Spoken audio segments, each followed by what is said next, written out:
Welcome, everyone, to our journey into the very origins of recorded economic history. Today, we travel back over 5 millennia to the fertile plains of Mesopotamia, to the world of the ancient Sumerians. It is here, in the bustling city-states of Uruk, Ur, and Lagash, that we find the genesis of two revolutionary inventions that would forever change human civilization: writing and systematic accounting. These were not separate endeavors, in fact, they were one and the same. The story of cuneiform is, at its heart, the story of bookkeeping. The need to manage economic data, the inflow and outflow of resources, is what spurred the creation of the first written script. Before epic poetry, before royal annals, there were ledgers. The Sumerians, pragmatic and ingenious, developed a complex administrative system to manage the vast wealth of their temple and palace economies. They were the first bureaucrats, the first accountants, and in their clay tablets, we can trace the blueprint of modern economic organization. We will explore the very first tokens used for counting, their evolution into impressed tablets, and finally, the emergence of true cuneiform writing as a tool for capturing not just numbers, but the language of commerce itself, detailing transactions in barley, sheep, silver, and labor. Our exploration begins not with a pen, but with a stylus, and not with paper, but with wet clay. The earliest precursor to cuneiform was a system of small geometric clay tokens. For thousands of years, these tokens, representing specific quantities and types of goods, a cone for a small measure of grain, a sphere for a larger one, an ovoid for a jar of oil, were used across the Near East for basic accounting.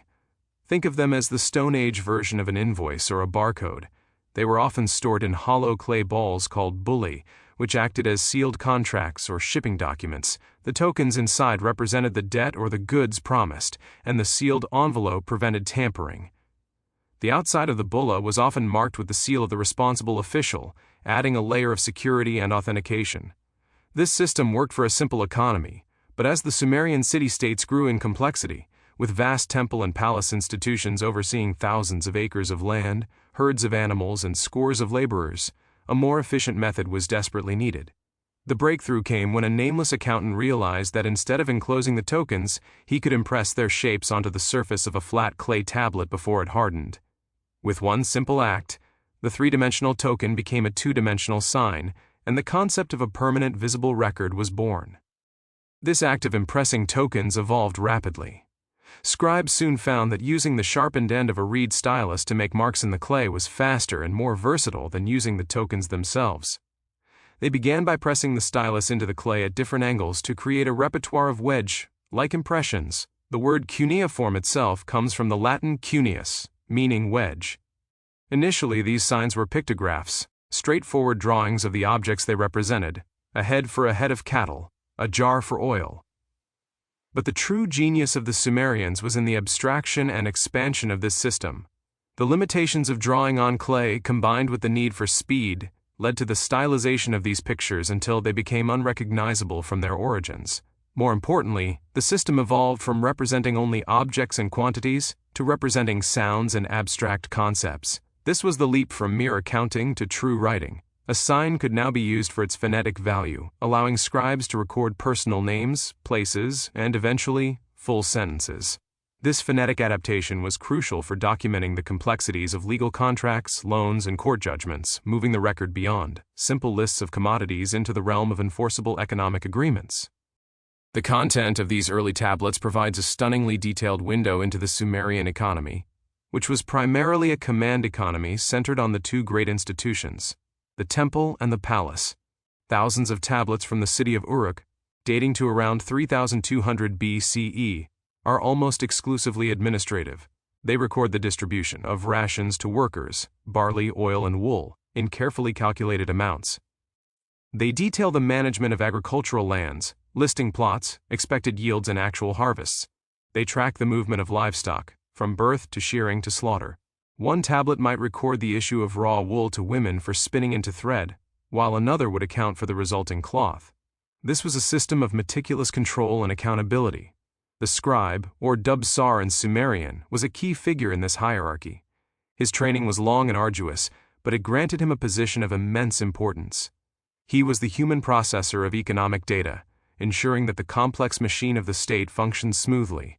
His records allowed for planning, for the anticipation of surplus and shortage, and for the detection of fraud or inefficiency. The very existence of this class of literate administrators is a testament to the economic sophistication of Sumer, where the management of resources was the primary concern of the state. This detailed record-keeping enabled the Sumerian institutions to engage in what we would now recognize as large-scale economic planning and credit systems. The temple, as the earthly house of the god, was not just a religious center but the largest landlord, employer, and banker in the city. It coordinated the labor required for massive irrigation projects, essential for agriculture in the arid Mesopotamian landscape. The tablets show allocations of food for these corvée laborers, a form of wage payment. Furthermore, we see evidence of early forms of credit and debt. The temple would often lend seed grain to farmers, to be repaid with interest after the harvest. Similar loans were made in silver, which served as a common measure of value and a medium for larger transactions, even though everyday trade often relied on barter or barley as a standard. These loan contracts were recorded on tablets, specifying the debtor, the creditor, the amount, the due date, and the interest rate. Failure to repay could lead to debt slavery, a common and tragic feature of Mesopotamian society, where the debtor or a family member would serve the creditor until the debt was worked off. This system, while brutal, was a formalized economic relationship, and its existence is documented exclusively through cuneiform tablets. They were the legal foundation of the economy, providing a written, verifiable record that transcended human memory and oral agreement. The evolution of cuneiform script directly mirrored the growing complexity of these economic interactions. As trade networks expanded beyond the city walls to distant lands like Dilmun, modern Bahrain, for copper and the Indus Valley for luxury goods, the need to record more intricate transactions grew. Scribes began to develop more sophisticated grammatical structures within their documents. A simple list of 10 sheep received evolved into 10 sheep, received by Shulgi, the merchant, from Luinana, the shepherd, on the 15th day of the month. This sentence contains actors, actions, objects, and dates, a full narrative of an economic event. The ability to record such detail reduced transaction costs and disputes enormously. It created a verifiable history that could be referenced in case of a conflict. We have tablets that are essentially court records, where judges relied on these written contracts to settle disputes between merchants. This legal and economic framework provided the stability and predictability necessary for long-distance trade to flourish. Merchants could now operate through agents, sending caravans with detailed manifests and expectations of accountability, all because the written word on clay held legal weight. The script had become an indispensable tool for risk management. The legacy of Sumerian accounting is profound and directly traceable to our modern world. Their use of a standardized unit of account, the shekel of silver divided into 60 minas, provided a common denominator for valuing vastly different goods and services. This concept of abstract value is a cornerstone of economics. Their double-entry bookkeeping, while not identical to the Renaissance Italian system, had similar conceptual roots. They recorded both inflows and outflows, creating a balance between resources received and resources expended or owed. The meticulous inventories and annual reports of the Sumerian temples are the direct ancestors of modern corporate balance sheets and national accounts. They understood the concept of depreciation, of writing off lost or damaged goods. They developed systems for auditing, where senior scribes would check the tablets of juniors. Every time a modern accountant creates a spreadsheet, a logistics manager tracks inventory with a barcode scanner, or a banker issues a loan agreement, they are participating in a system whose fundamental principles were first etched into clay under the Mesopotamian sun over 5,000 years ago. The Sumerians invented the very idea of an economic fact, a piece of data that could be recorded, stored, and retrieved to inform decision-making. In conclusion, the story of cuneiform and accounting in Sumer is not a niche historical curiosity, it is the origin story of our economic civilization. The drive to manage surplus, to plan for the future, and to hold individuals accountable for resources, created the need for writing. The clay tablets of Sumer are therefore the first hard drives of human enterprise, storing the data that powered one of the world's first complex economies.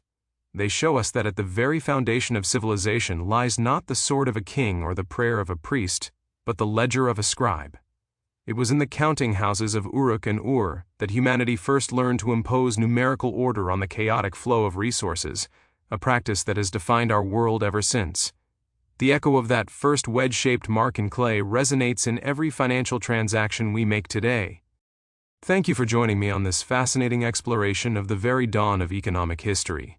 If you found this deep dive into the birth of writing and accounting in Sumer enlightening, please support this channel by subscribing and giving this video a thumbs up. Your engagement helps us continue to unravel the complex story of our global economy. In our next lecture, we will build directly upon these early legal and economic foundations by examining one of the most famous documents from the ancient world, the Code of Hammurabi, the first comprehensive set of economic laws. We will see how the Babylonian king codified the practices of centuries into a unified legal framework that governed everything from wages and prices to loans and liabilities. Join me to discover how law and economics became inextricably linked.